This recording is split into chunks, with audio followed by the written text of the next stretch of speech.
ಇನ್ನು ಮೆಟ್ರೋ ದರ ಇಳಿಕೆ ಕುರಿತಾಗಿ ಉಪಮುಖ್ಯಮಂತ್ರಿ ಡಿಕೆ ಶಿವಕುಮಾರ್ ಕೂಡ ಪ್ರತಿಕ್ರಿಯೆಯನ್ನ ನೀಡಿದ್ದಾರೆ. ಜನರ ಆಕ್ರೋಶವನ್ನ ಹಾಗೆ ಜನರ ಬೇಡಿಕೆಯನ್ನ ಮುಖ್ಯಮಂತ್ರಿ ಗಮನಿಸಿದ್ದಾರೆ. ದರ ಹೆಚ್ಚಳದ ಫೈಲ್ ನನಗಾಗ್ಲಿ ಸರ್ಕಾರಕ್ಕಾಗ್ಲಿ ಬರೋದಿಲ್ಲ. ಬಿಎಂಆರ್ಸಿಎಲ್ ಅದ್ರ ಬಗ್ಗೆ ಪರಿಶೀಲನೆಯನ್ನ ನಡೆಸುತ್ತೆ. ದರ ಪರಿಶೀಲನೆಗೆ ಬಿಎಂಆರ್ಸಿಎಲ್ ನಲ್ಲಿ ಪ್ರತ್ಯೇಕ ಸಮಿತಿ ಕೂಡ ಇರುತ್ತೆ. ಅದರಲ್ಲಿ ಒಬ್ಬರು ನ್ಯಾಯಾಧೀಶರು ಕೂಡ ಇದ್ದಾರೆ. ಸರ್ಕಾರ ಅಭಿಪ್ರಾಯ ತಿಳಿಸುತ್ತೆ, ಇದು ಅವರಿಗೆ ಬಿಟ್ಟದ್ದು ಅಂತ ಬೆಂಗಳೂರಿನಲ್ಲಿ ಡಿಸಿಎಂ ಡಿಕೆ ಶಿವಕುಮಾರ್ ಪ್ರತಿಕ್ರಿಯೆ ನೀಡಿದ್ದಾರೆ.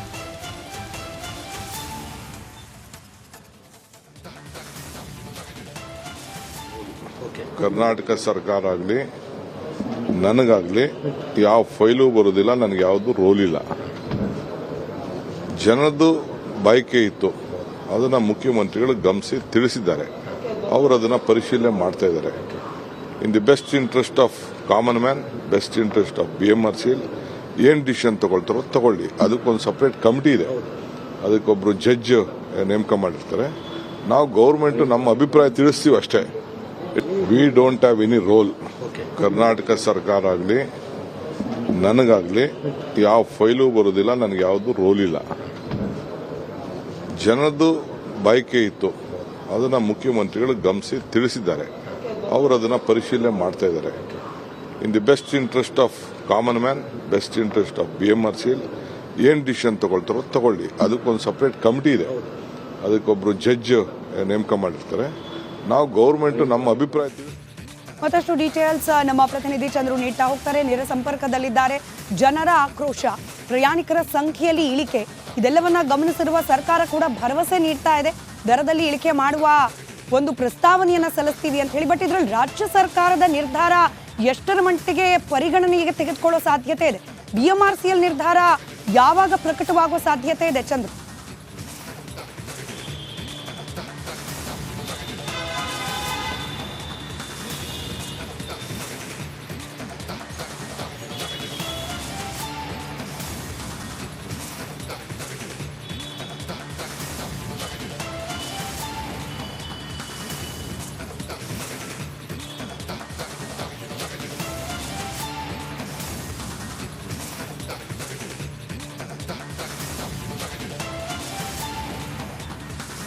ನಮ್ಮ ಪ್ರತಿನಿಧಿ ಸಂಪರ್ಕ ಸಾಧ್ಯವಾಗ್ತಾ ಇಲ್ಲ. ಮೆಟ್ರೋ ದರ ಇಳಿಕೆ ಬಗ್ಗೆ ಸರ್ಕಾರ ಕೂಡ ಪಾಸಿಟಿವ್ ಆಗಿ ಪ್ರತಿಕ್ರಿಯೆ ನೀಡ್ತಾ ಇದೆ.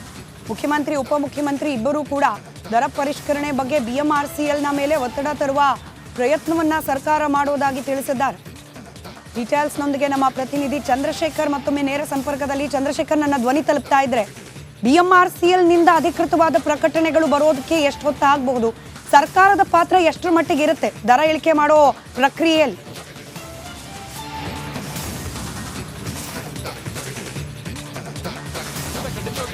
ಇವತ್ತು ಬಿಎಂಆರ್ಸಿಎಲ್ ಏನು ಸರ್ಕಾರ, ಅದರಲ್ಲೂ ಮುಖ್ಯಮಂತ್ರಿಗಳು ನೇರವಾಗಿ ಎಚ್ಚರಿಕೆಯನ್ನು ಕೊಟ್ಟಂಥದ್ದು. ಇವತ್ತು ದರ ಕಡಿಮೆ ಮಾಡಬೇಕು ಅನ್ನೋ ನಿಟ್ಟಿನಲ್ಲಿ ಒಂದು ಸೂಚನೆಯನ್ನು ಕೊಟ್ಟಿರ್ತಕ್ಕಂಥದ್ದು. ಬಿಎಂಆರ್ಸಿಎಲ್ MDಗೆ ಒಂದು ಸೂಚನೆಯನ್ನು ಕೊಟ್ಟಿದ್ದಾರೆ. ಯಾವಾಗ ಸಾರ್ವಜನಿಕರ ವಿರೋಧ ವ್ಯಕ್ತವಾಗ್ತಾ ಇದೆ, ಈ ವ್ಯಕ್ತವಾದ ಬೆನ್ನಲ್ಲೇ ಬಿಎಂಆರ್ಸಿಎಲ್ MD ಮಹೇಶ್ವರ್ ರಾವ್ಗೆ ಸೂಚನೆಯನ್ನು ಕೊಟ್ಟಿದ್ದಾರೆ. ಸಾಧ್ಯವಾದಷ್ಟು ದರವನ್ನು ಕಡಿಮೆ ಮಾಡಿ, ಯಾಕೆ ಇಷ್ಟು ದರ ಹೆಚ್ಚಳ ಮಾಡಿದ್ದೀರಾ ಅನ್ನುವಂಥ ಬಗ್ಗೆ ಸೂಚನೆಯನ್ನು ಕೊಟ್ಟಿರ್ತಕ್ಕಂಥದ್ದು. ಹೀಗಾಗಿ ಇವತ್ತು ಮಧ್ಯಾಹ್ನ 2:30ಕ್ಕೆ ಬಿಎಂಆರ್ಸಿಎಲ್ನಿಂದ ಅಧಿಕೃತವಾಗಿ ಸುದ್ದಿಗೋಷ್ಠಿಯನ್ನು ಕರೆದಿರ್ತಕ್ಕಂಥದ್ದು. ಸುದ್ದಿಗೋಷ್ಠಿಯಲ್ಲಿ ಇವತ್ತು ದರವನ್ನು ಕಡಿಮೆ ಮಾಡುವಂಥ ನಿಟ್ಟಿನಲ್ಲಿ ಮಹತ್ವದ ಒಂದು ಪಾತ್ರ ಯಾವ ರೀತಿ ಇರುತ್ತೆ ಅನ್ನೋಂಥದ್ದು. ಯಾಕಂದರೆ ಪ್ರತಿ ಹಂತದಲ್ಲೂ ಕೂಡ 5 ರಿಂದ 10 ರೂಪಾಯಿ ಹೆಚ್ಚಳವನ್ನು ಮಾಡಿರ್ತಕ್ಕಂಥದ್ದು. ಕನಿಷ್ಠ ದರ 10 ರೂಪಾಯಿ ಇದ್ದಿದ್ದು ಈಗ ಏಕಾಏಕಿ 15 ರೂಪಾಯಿ ಆಗಿರ್ತಕ್ಕಂಥದ್ದು, 20 ಇದ್ದಿದ್ದು 30 ಆಗಿದೆ. ಸೊ ಹೀಗಾಗಿ ಈ ದರ ಹೆಚ್ಚಳ ಏನಿದೆ, ಇದರ ವಿರುದ್ಧ ಸಾರ್ವಜನಿಕರ ಭಾಳಷ್ಟು ವಿರೋಧ ವ್ಯಕ್ತವಾಗ್ತಾ ಇದೆ. ನಾವೀಗ ಲಾಲ್ಬಾಗ್ನಲ್ಲಿದ್ದೇವೆ. ನಾವು ನೋಡ್ಬೋದು, ಪ್ರತಿ 5 ನಿಮಿಷ ಅಥವಾ 10 ನಿಮಿಷಕ್ಕೆ ಜನ ಇಳಿದು ಬರ್ತಾ ಇದ್ರು. ಆದರೆ ಇವತ್ತು ಯಾವುದೇ ರೀತಿಯಾದಂಥ ಪ್ರಯಾಣಿಕರ ಸಂಖ್ಯೆ ಭಾಳಷ್ಟು ಕಡಿಮೆ ಆಗಿದೆ. ಮೇಡಮ್, ಇವತ್ತು ಮೆಟ್ರೋ ದರ ಹೆಚ್ಚಳ ಆಗಿದೆ. ಸೊ ಹೀಗಾಗಿ ಈ ದರ ಹೆಚ್ಚಳದ ವಿರುದ್ಧ ಆಸ್ ಎ ವಿದ್ಯಾರ್ಥಿಯಾಗಿ ನೀವೇನು ಹೇಳ್ತೀರಾ? ಆ್ಯಕ್ಚುಲಿ ಆ್ಯಸ್ ಎ ಸ್ಟೂಡೆಂಟ್ ಆಗಿರ್ಬೋದು, ವರ್ಕರ್ಸ್ ಆಗಿರ್ಬೋದು, ಎಲ್ರಿಗೂ ತುಂಬ ತೊಂದರೆ ಆಗ್ತಿದೆ. ಮೈಟ್ ಬಿ ಅವರು ಕಮ್ಮಿ ಮಾಡಿದ್ರೆ ಚೆನ್ನಾಗಿರುತ್ತೆ. ನಮ್ಮ 46% ಅಂದರೆ 100ಕ್ಕೆ 46 ರೂಪಾಯಿ. ಸೊ ಸಾಮಾನ್ಯ ಪ್ರಜೆಗೆ ಬೆಂಗಳೂರಿನಲ್ಲಿ ಬಸ್ನಲ್ಲಿ ಹೋಗೋದಕ್ಕೆ ಬಸ್ ದರನೂ ಕೂಡ ಹೆಚ್ಚಳ ಆಗಿದೆ. ಮೆಟ್ರೋದಲ್ಲಿ ಹೋಗೋದಕ್ಕೆ ಈಗ ಮೆಟ್ರೋ ದರವೂ ಕೂಡ ಹೆಚ್ಚಳ ಆಗಿದೆ. ಇದನ್ನು ಸಾಮಾನ್ಯ ಜನ ಹೆಂಗೆ ಹೋಗಬೇಕು ಅಂತ ಅದೇ ನಮಗೂ ಗೊತ್ತಾಗ್ತಲ್ಲ, ಹೇಗೆ ನಾವು ರಿಸೀವ್ ಮಾಡ್ಕೋಬೇಕು ಅಂತ. ಬಿಕಾಸ್ ನೀವೇ ಹೇಳಿದ್ರಿ, ಇವನ್ ಟ್ರಾನ್ಸ್ಪೋರ್ಟ್ ಏತಕ್ಕೆ ಯೂಸ್ ಮಾಡ್ತೀವಿ, ಪಬ್ಲಿಕ್ ಯೂಸ್ ಆಗಲಿ ಅಂತ. ಬಟ್ ಇದರಿಂದ ಏನೂ ಯೂಸ್ ಆಗ್ತಾಯಿಲ್ಲ. ಬೆಟರ್ ಗೌರ್ಮೆಂಟ್ ಒಳ್ಳೆ ಚಾಯ್ಸ್ನ ಸೆಲೆಕ್ಟ್ ಮಾಡಬೇಕು. ಕೇಂದ್ರ ಸರ್ಕಾರ ರಾಜ್ಯ ಸರ್ಕಾರದ ಮೇಲೆ, ರಾಜ್ಯ ಸರ್ಕಾರ ಕೇಂದ್ರದ ಮೇಲೆ ತೋರಿಸ್ತಾ ಇದೆ. ಅಂದರೆ ಇಲ್ಲಿ ಬಡಪಾಯಿಗಳಾಗ್ತಾ ಇರ್ತಕ್ಕಂಥದ್ದು ಸಾರ್ವಜನಿಕ ಪಬ್ಲಿಕ್ಸ್ ಅಷ್ಟೇ. ಪಬ್ಲಿಕ್ಸ್ ತುಂಬ ಸಫರ್ ಪಡ್ತಿದ್ದಾರೆ. ಮೇ ಬಿ ಗೌರ್ಮೆಂಟ್ ಇರೋದೇ ಪಬ್ಲಿಕ್ನ ಸೇವ್ ಮಾಡೋದಕ್ಕೆ, ಬಟ್ ಅವರೇನೇ ಲೂಟಿ ಮಾಡ್ತಿದ್ದಾರೆ ಅಷ್ಟೇ. Thank you. ಓಕೆ, ನಾವು ನೋಡ್ಬೋದು ಸ್ಮಿತಾ, ಈಗಾಗಲೇ ಪ್ರಯಾಣಿಕರು ಕೂಡ ಆಕ್ರೋಶವನ್ನು ವ್ಯಕ್ತಪಡಿಸ್ತಾ ಇದ್ದಾರೆ. ಇದಿಷ್ಟೇ ಅಲ್ಲ, ಜನರು ಕೂಡ ಬರದೇ ಇರೋದ್ರಿಂದ ಆಟೋಗಳು ಕೂಡ ಸಾರಥಿ ಸಾಲಿನಲ್ಲಿ ನಿಂತಿದ್ದಾವೆ. ಅಂದರೆ ಆಟೋಗಳಿಗೂ ಕೂಡ ಬಿಸ್ನೆಸ್ ಇಲ್ಲ. ಒಂದು ಕಡೆ ಮೆಟ್ರೋದಲ್ಲಿ ಹೋಗೋ ಬದಲು ಸಾರ್ವಜನಿಕರು ಬಸ್ನಲ್ಲಿ ಓಡಾಡ್ತಾ ಇದ್ದಾರೆ. ಇನ್ನು 10 ರೂಪಾಯಿ ಕೊಟ್ಟರೆ ಆಟೋದಲ್ಲೇ ಹೋಗ್ಬೋದು ಅನ್ನೋಂಥದ್ದು. ಸೊ ಇಲ್ಲಿ ಪ್ರಯಾಣಿಕರು ಇಲ್ಲದೇ ಆಟೋ ಡ್ರೈವರ್ಗಳು ಕೂಡ ಒಂದಷ್ಟು ಪರದಾಡ್ತಾ ಇದ್ದಾರೆ. ಅವ್ರನ್ನೂ ಮಾತಾಡ್ತೀನಿ. ಬೆಳಗ್ಗೆಯಿಂದ ಎಷ್ಟೊತ್ತಿಂದ ಕಾಯ್ತಾ ಇದ್ದಾರೆ, ಪ್ರಯಾಣಿಕರು ಇಲ್ವಾ ಹೇಗೆ ಅಂತ? 6:30 ಬಂದ್ರಿ ಸರ್. ಬೆಳಗ್ಗೆಯಿಂದ ಬರೀ 200 ರೂಪಾಯಿ ಮಾಡೋಕ್ಕಾಗ್ತಾ ಇಲ್ಲ. ಜನನೂ ಬರ್ತಾ ಇಲ್ಲ. ಬೆಳಗ್ಗೆಯಿಂದ ಇಲ್ಲೇ ನಿಂತ್ಕೊಂಡಿದ್ದೀವಿ ಸರ್. ಬಾಡಿಗೆಗಳೇ ಇಲ್ಲ. ಇದು ಟಿಕೆಟ್ ಜಾಸ್ತಿ ಮಾಡಿಬಿಟ್ರು ಅಂತ ಹೇಳ್ಬಿಟ್ಟು ಎಲ್ಲ ಬಸ್ಸಲ್ಲಿ ಹೋಗ್ತಾ ಇದ್ದಾರೆ. ನಾವು ಬೆಳಗ್ಗೆಯಿಂದ 6:30 ಇಷ್ಟೊತ್ತಿಗೆಲ್ಲ ಒಂದು 500 ರೂಪಾಯಿ ಅಂದರೆ ಮಾಡಬೇಕಾಗಿತ್ತು. ಬೇರೆ 170 ರೂಪಾಯಿ ಮಾಡಿದ್ದೀವಿ. ಬಾಡಿಗೆಗಳೆಲ್ಲ ಜನನೂ ಇಲ್ಲ ಸರ್. ಮೆಟ್ರೋದಲ್ಲಿ ನಾವು ಇದನ್ನ ನಂಬ್ಕೊಂಡಿದ್ದೀವಿ, ಜನಗಳಿಲ್ಲ ಸರ್. ನಾವು ಈಗಾಗಲೇ ನೋಡ್ಬೋದು, ಒಂದು ಕಡೆ ಪ್ರಯಾಣಿಕರು ಮೆಟ್ರೋ ದರ ಹೆಚ್ಚಳ ಮಾಡಿದ್ದಾರೆ ಅನ್ನುವಂಥದ್ದು ದೃಷ್ಟಿಯಿಂದ ಬಸ್ನಲ್ಲಿ ಓಡಾಡ್ತಾ ಇದ್ದಾರೆ. ಇನ್ನು ಮೆಟ್ರೋದಲ್ಲಿ ಬಂದು ಇನ್ನೊಂದು ಕಡೆಯಿಂದ, ಅಂದರೆ ಮೆಟ್ರೋ ಎಲ್ಲ ಕಡೆ ಸರ್ವಿಸ್ ಇರೋದಿಲ್ಲ. ಸೊ ಒಂದು ಕಡೆಯಿಂದ ಮತ್ತೊಂದು ಕಡೆ, ಅಂದರೆ ಈಗ ಲಾಲ್ಬಾಗ್ ಬಂದಿದ್ದಾರೆ. ಲಾಲ್ಬಾಗಿಂದ ಇಲ್ಲೆಲ್ಲೋ ಪಕ್ಕದಲ್ಲಿ ಜಯನಗರ 3rd ಬ್ಲಾಕು ಅಥವಾ 4th ಬ್ಲಾಕು ಹೋಗಬೇಕು ಅಂತಂದರೆ ಆಟೋದಲ್ಲಿ ಹೋಗಬೇಕಾಗತ್ತೆ. ಸೊ ಹೀಗಾಗಿ ಆಟೋದವರು ಬರ್ತಾರೆ, ಪ್ರಯಾಣಿಕರು ನಮ್ಮ ಆಟೋದಲ್ಲಿ ಬರ್ತಾರೆ ಅನ್ನುವಂಥ ನಿಟ್ಟುಕೊಂಡು ಎಲ್ಲರೂ ಕೂಡ ಮೆಟ್ರೋ ಸ್ಟೇಷನ್ ಮುಂದೆ ಸಾಲಾಗಿ ನಿಲ್ಲಿಸ್ಕೊಂಡಿದ್ದಾರೆ. ಆದರೆ ಪ್ರಯಾಣಿಕರು ಬಂದವರು ಯಾರು ಕೂಡ ಆಟೋ ಎತ್ತುತ್ತಾ ಇಲ್ಲ. ಸೊ ಅಂದರೆ ಎಲ್ಲೋ ಒಂದು ಕಡೆ ದರ ಹೆಚ್ಚಳ ಏನಿದೆ ಅದರ ಬಿಸಿ ಕೇವಲ ಪ್ರಯಾಣಿಕರಿಗೆ ಅಷ್ಟೇ ಇಲ್ಲ, ಆಟೋ ಡ್ರೈವರ್ಗಳಿಗೂ ಕೂಡ ಹೊಡ್ತಾ ಬಿದ್ದಿರ್ತಕ್ಕಂಥದ್ದು. ಸೊ ಒಟ್ಟಾರೆಯಾಗಿ ನೋಡೋದಾದರೆ ಇವತ್ತಿನ ದರ ಹೆಚ್ಚಳ ಏನಾಗಿದೆ ಅದನ್ನು ಕಡಿಮೆ ಮಾಡ್ತಾರ ಅನ್ನೋದು ಭಾಳ ಕುತೂಹಲ ಇರತಕ್ಕಂಥದ್ದು. ಸ್ಮಿತಾ. ರೈಟ್, ಧನ್ಯವಾದ ಚಂದ್ರು ಮಾಹಿತಿಗಾಗಿ. BMRCL ಮೆಟ್ರೋ ಪ್ರಯಾಣದ ದರವನ್ನು ಏರಿಕೆ ಮಾಡಿದ ನಂತರದಲ್ಲಿ ಮೆಟ್ರೋ ಸಂಚಾರದಲ್ಲಿ ಗಣನೀಯ ಪ್ರಮಾಣದ ಇಳಿಕೆ ಕಂಡು ಬಂದಿದೆ. ಇದೀಗ ಜನರ ಆಕ್ರೋಶದ ನಂತರ ಮೆಟ್ರೋ ಟಿಕೆಟ್ ದರವನ್ನ ಇಳಿಕೆ ಮಾಡುವ ನಿರ್ಧಾರದತ್ತ ಸರ್ಕಾರ ಒಲವನ್ನ ತೋರಿಸ್ತಾ ಇದೆ. BMRCL ಗಮನವನ್ನ ಹರಿಸ್ತಾ ಇದೆ. ಬಹುತೇಕ ಇವತ್ತೇ ನಮ್ಮ ಮೆಟ್ರೋ ದರ ಇಳಿಕೆಯಾಗುವ ನಿರೀಕ್ಷೆ. ಹೀಗಾಗಿ ದರ ಇಳಿಕೆಯಾದ ನಂತರದಲ್ಲಿ ಮತ್ತೆ ಮೆಟ್ರೋದತ್ತ ಮುಖ ಮಾಡ್ತಾನ ಪ್ರಯಾಣಿಕ ಅನ್ನೋ ಸಹಜ ನಿರೀಕ್ಷೆ. BMRCLಗೆ ಶಾಕ್ ಕೊಟ್ಟರು ಮೆಟ್ರೋ ಪ್ರಯಾಣಿಕರು. ಮೆಟ್ರೋ ಟಿಕೆಟ್ ದುಬಾರಿ ಆಗ್ತಾ ಇದ್ದಂತೆ ಬಸ್ನಲ್ಲಿ, BMTC ಬಸ್ನಲ್ಲಿ ಸಂಚಾರದ ಪ್ರಮಾಣ ಗಣನೀಯವಾಗಿ ಏರಿಕೆಯಾಗಿದ್ದನ್ನು ಗಮನಿಸದು. ಮೆಟ್ರೋ ಬಿಟ್ಟು ಬಸ್ ಹಾಗೆ ಖಾಸಗಿ ವಾಹನದ ಸಂಚಾರಕ್ಕೆ ಮೊರೆ ಹೋಗಿದ್ರು ಪ್ರಯಾಣಿಕರು. ಇದೀಗ ಮೆಟ್ರೋದ ದರವನ್ನು ಮತ್ತೊಮ್ಮೆ ಇಳಿಕೆ ಮಾಡುವ ನಿರ್ಧಾರದತ್ತ BMRCL ಚಿತ್ತ ಹರಿಸಿದೆ.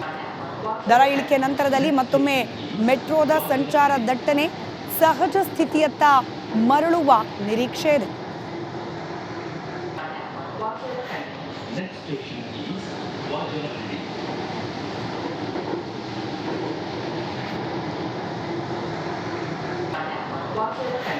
Next station is Vajarahalli.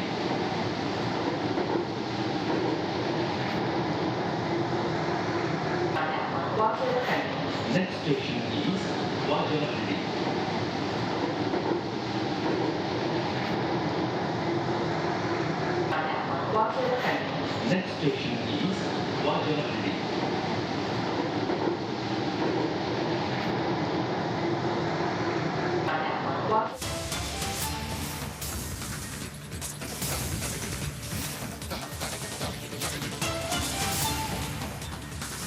ಮತ್ತೊಂದು ಕಡೆ ಸಾರ್ವಜನಿಕರ ಸಿಟ್ಟಿಗೆ ಸಿದ್ದರಾಮಯ್ಯ ಎಚ್ಚೆತ್ತಂತೆ ಕಾಣ್ತಾ ಇದೆ. ಮೆಟ್ರೋ ಟಿಕೆಟ್ ದರ ಇಳಿಸುವಂತೆ ಮುಖ್ಯಮಂತ್ರಿಗಳು ಸೂಚನೆ ನೀಡಿದ್ದಾರೆ. ಮುಖ್ಯಮಂತ್ರಿಗಳ ಸೂಚನೆ ಬೆನ್ನಲ್ಲೇ BMRCL ಅಲರ್ಟ್ ಆಗಿದೆ. ದರ ಇಳಿಕೆ ಆಗಲ್ಲ, ಅಡ್ಜಸ್ಟ್ಮೆಂಟ್ಗೆ ಪ್ರಯತ್ನ ಮಾಡಲಾಗುತ್ತೆ ಅಂತ BMRCL MD ಮಹೇಶ್ವರ ರಾವ್ ಹೇಳಿಕೆ ನೀಡಿದ್ದಾರೆ.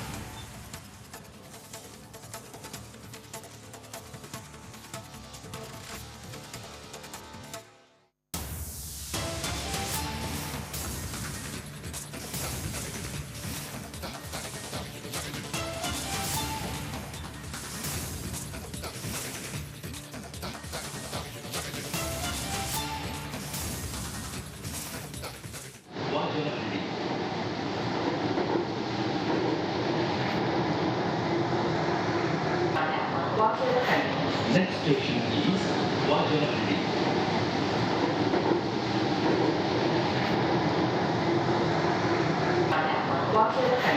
Next station is Vajarahalli.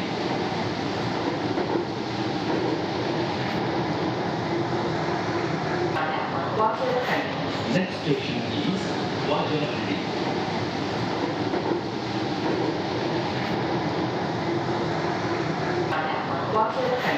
Next station is Vajanahandi.